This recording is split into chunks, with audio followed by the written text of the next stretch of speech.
Friends, இப்போ எங்கள் அம்மா ஒரு டிஷ்ஷு செய்ய போகிறாங்க. அது எங்கள் அம்மாவோட ஸ்டைலில். நீங்களும் என்னென்னா பாருங்கள். அந்த கத்திரிக்காய் டிஷ்ஷு பண்ணுறதுக்கு நம்ம என்னென்ன எடுத்து வச்சுருக்கோன்னு பார்க்கலாம். முள்ளு கத்திரிக்காய் நான் ஊர்லேருந்து எடுத்துகிட்டு வந்தேன். அதுக்கப்புறமா ஒரு பெரிய வெங்காயம், நாட்டு பூண்டு வீட்டில் இருந்ததுனால இது குட்டி குட்டியாக இருக்கு இல்லையா, ஸோ நான் ஒரு 10 பல்லு பூண்டு கிட்ட எடுத்து வச்சுருக்கேன். தனி மிளகாய் தூள் 1 ஸ்பூனு. இப்போது இது ரெண்டுத்தையும் நம்ம அரைச்சிக்கணும் ஃபைன் பேஸ்ட்டாக. அது எப்படி செய்யலான்னு பார்க்கலாம் வாங்க. கத்திரிக்காய் கட் பண்ணி வச்சாச்சு. இன்கேஸ் உங்களுக்கு முள்ளு கத்திரிக்காய் கிடைக்கலன்னா பிஞ்சு கத்திரிக்காய் நீங்களே நல்ல கத்திரிக்காயாக வாங்கி வரி கத்திரிக்காயிலையும் பண்ணலாம். ஸோ நீங்கள் ட்ரை பண்ணி பாருங்கள், இது ரொம்ப நல்லாயிருக்கும் இந்த டிஷ்ஷு. ஸோ இப்போ நான் இதை அரைச்சி எடுத்துக்க போகிறேன். ஃபைன் பேஸ்ட்டாக இந்த மசாலாவை நம்ம அரைச்சிட்டோம், அந்த பூண்டும் காஞ்ச மிளகாயும். இப்போ கத்திரிக்காவை தண்ணி வடிகட்டிட்டு இதில் கொஞ்சம் மிளகாய் தூள் சேர்க்கலாம் வாங்க. கொஞ்சமாக சில்லி பவுடரு, ஜாஸ்தி வேணும் ஏன்னா நம்ம மசாலாவுக்கு ஆல்ரெடி சேர்த்துட்டோம். கொஞ்சமாக சில்லி பவுடரு, அது கூட கொஞ்சம் உப்பு சேர்த்துக்கோங்க. இப்போ இதை மிக்ஸ் பண்ணிக்கலாம்.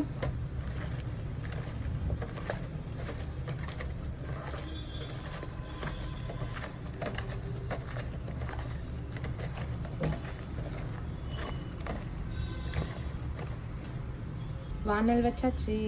இப்போ வானலில் 2 கரண்டி எண்ணெய் போட்டுக்கலாம். நான் நல்லெண்ணெய் எடுத்திருக்கேன். நீங்கள் நல்லெண்ணெய் கடலெண்ணெய் எது வேணாலும் யூஸ் பண்ணுங்கள்.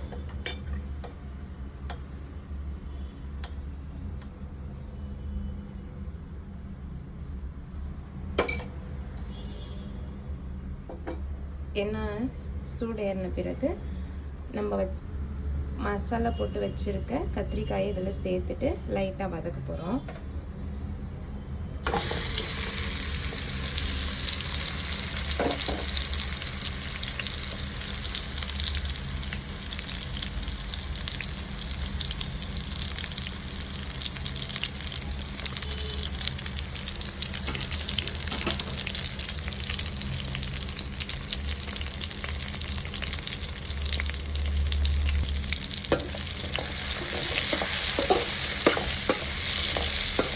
இது கொஞ்சம் காய் வதக்கிட்டு இதை நம்ம எடுத்து வச்சுக்கலாம்.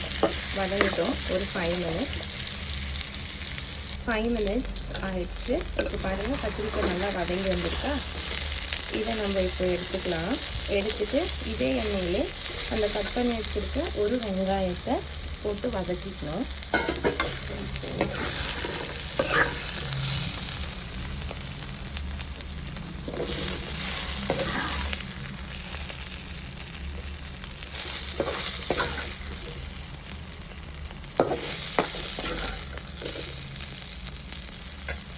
வெங்காயம் சேர்த்துக்கலாம் அதே எண்ணெயிலே.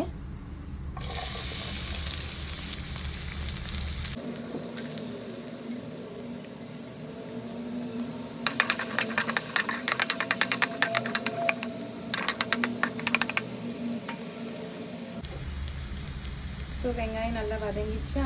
இப்போ நம்ம என்ன அரைச்சி வச்சுருக்க பூண்டையும் தனி மிளகாத்தூள் மசாலாவையும் இதில் சேர்த்துக்கலாம்.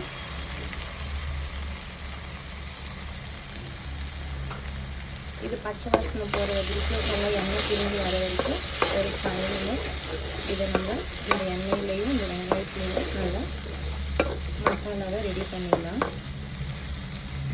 இது வதங்கிட்டே இருக்கிறதுக்குள்ளே நம்ம இன்னொன்று ரெடி பண்ணணும். அது என்னென்னு பார்த்தீங்கன்னா, நான் 1/2 மூடி தேங்காய் எடுத்து வச்சுருக்கேன்.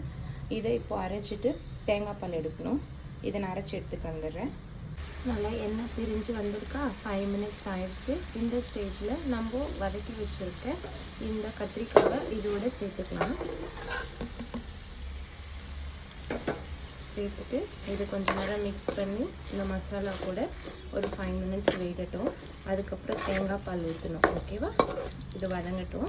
5 மினிட்ஸ் குக் ஆகட்டும். ஸோ கத்திரிக்காய் மசாலாவோட 5 மினிட்ஸ் நல்லா வதங்கியிருக்கா. இப்போ நம்ம தேங்காய் பால் சேர்த்துக்கலாம்.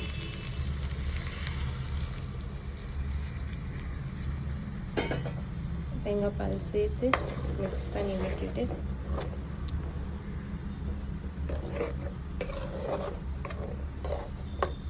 இது நல்லா கொதிச்சு எண்ணெய் பிரிஞ்சு மசாலாவோட சேர்ந்து வரணும். நம்ம இப்போ உப்பு கொஞ்சம் சேர்த்துக்கலாம். நான் அப்போ கத்திரிக்காய் வதக்கிறப்போ கொஞ்சோண்டு போட்டேன். இப்போது உங்களுக்கு எவ்வளோ தேவைன்னு பார்த்துட்டு லைட்டாக நான் கொஞ்சம் சேர்த்துக்கிறேன் உப்பு. ஸோ இப்போ இந்த மசாலா ஒரு 10 மினிட்ஸ் சிம்மில் வச்சுருங்க. ஸோ அது நல்லா அந்த தேங்காய் பாலோட மசாலா எல்லாம் சேர்ந்து வரணும். இப்போது நம்ம இந்த இதில் கொஞ்சம் கைப்பிடி அளவு கருவேப்பிலை சேர்த்துக்கலாம். இருங்க, இந்த கத்திரிக்காயோட ஃப்ளேவரே கருவேப்பிலை தான். ஸோ நான் நல்லா இவ்வளோ கருவேப்பிலை எடுத்திருக்கேன். மிக்ஸ் பண்ணிவிட்டு ஒரு பிளேட் போட்டு மூடிட்டு சிம்மில் ஒரு 10 மினிட்ஸ் வச்சுட்டு ஓப்பன் பண்ணி பார்க்கலாம். ஓகே, 5 மினிட்ஸ்க்கு அப்புறமா ஓப்பன் பண்ணி லைட்டாக அப்படி கிண்டி விடுங்க, இல்லைன்னா அடி பிடிச்சிக்கும். ஸோ இந்த கன்சிஸ்டன்சிக்கு வந்திருக்கு. இன்னொரு 5 மினிட்ஸ் நம்ம வேக வைக்கலாம். நல்லா எண்ணெய் பிரிஞ்சு வரணும். ஆஃப்டர் 5 மினிட்ஸ் பாருங்கள் எவ்வளோ அழகாக அந்த எண்ணெய் பிரிஞ்சு கத்திரிக்காய் நல்லா வதங்கி அந்த மசாலாவோட சேர்ந்து வந்திருக்குல்ல. நீங்கள் ட்ரை பண்ணி பாருங்கள், ரொம்ப நல்லாயிருக்கும் இதோட டேஸ்ட். ஆக்சுவலாக பாருங்கள் நல்லா வந்திருக்கா. இதை நீங்கள் சப்பாத்தி கூட இல்லைன்னா தோசை கூட வச்சு சர்வ் பண்ணுங்கள். ரொம்ப நல்லாயிருக்கும். ட்ரை பண்ணி பார்த்துட்டு கமெண்ட்டில் சொல்லுங்கள். பாய்.